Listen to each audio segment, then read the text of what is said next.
Hello everyone, Johnny Hurricane here from GamersHeroes.com, and why don't you sit back, relax, and let me tell you about Dragon Ball Z Kakarot.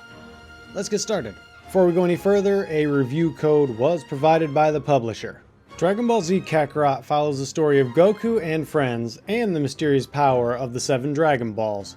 Dragon Ball has seen many beloved games launch from the franchise, and despite following the same events and story each and every time, it still manages to immerse and to capture the hearts of the fans. As a casual fan of Dragon Ball Z, I'm familiar with the major events, fighting through the sagas each and every game, battling through Raditz and Vegeta, Cell, the androids, and of course, Boo.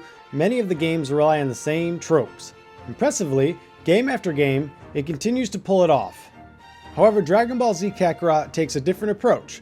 Instead of glossing over the filler of the series, the stories between the chaotic battles and insanely massive explosions, it often brings them to the forefront of the experience, providing a new perspective on the events I've already experienced time and time again. I've seen Piccolo blast through Raditz and Goku more times than I can count, but whereas previous games often started with these events, Dragon Ball Z Kakarot is a much slower paced game. The famous battles from throughout the series are still present and delivered with fantastic combination of flair and character. However, they aren't the focal point of this adventure. More often than not, you'll be flying around the huge Dragon Ball Z world doing menial tasks for random citizens or famous characters from the show. While this content is lacking in imagination and creativity, with most being simple fetch quests or killing the same group of 3 robots over and over again, the greater depth it provides for the overall experience of Dragon Ball Z is a refreshing change. You learn more about the relationships, the sacrifices, the personalities of the characters that have long stood the test of time. More experienced fans will likely recognize all of this from the series, but as a casual fan, I relished in the opportunity to dive deeper in the world building of the franchise. Dragon Ball games often live and die by the quality of their combat, and DBZ Kakarot is no exception to that rule. Initially, I wasn't impressed. The controls are a confusing mess when compared to Xenoverse. Changing the basic function buttons made for a very frustrating journey, especially after Raditz whooped me down for the 3rd time.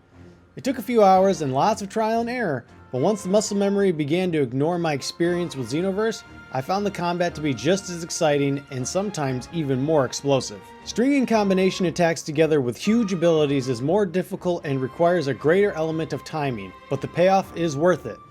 Beat an enemy through the skies, teleporting to my next attack before following up with a huge explosive blast was as satisfying the first time as it was the last, and the ability to finally pummel people when grounded was a great addition.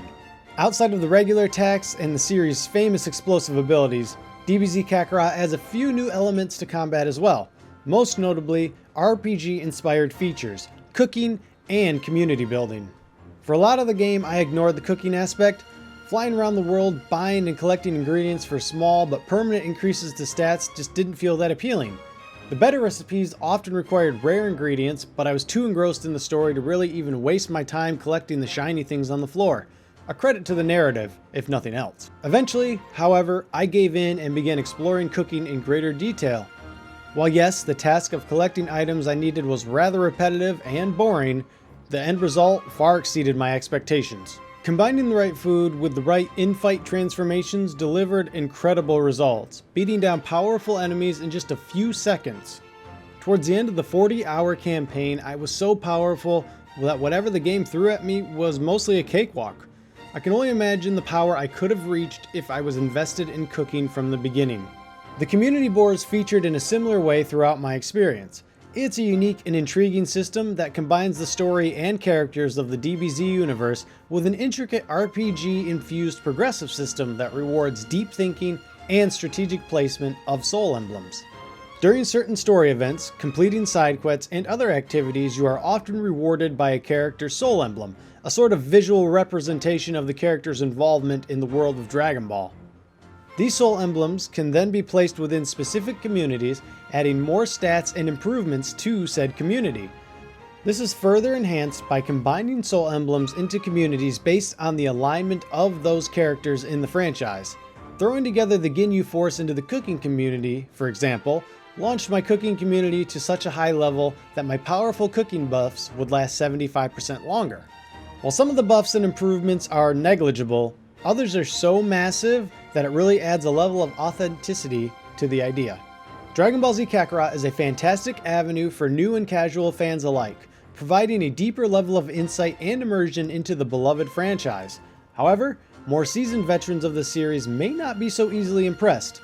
Fluid, fast, and visually stunning combat, combined with an intriguing ideas, gives Dragon Ball Z Kakarot plenty to root for, but it still doesn't feel as fleshed out or creative as its Xenoverse cousin.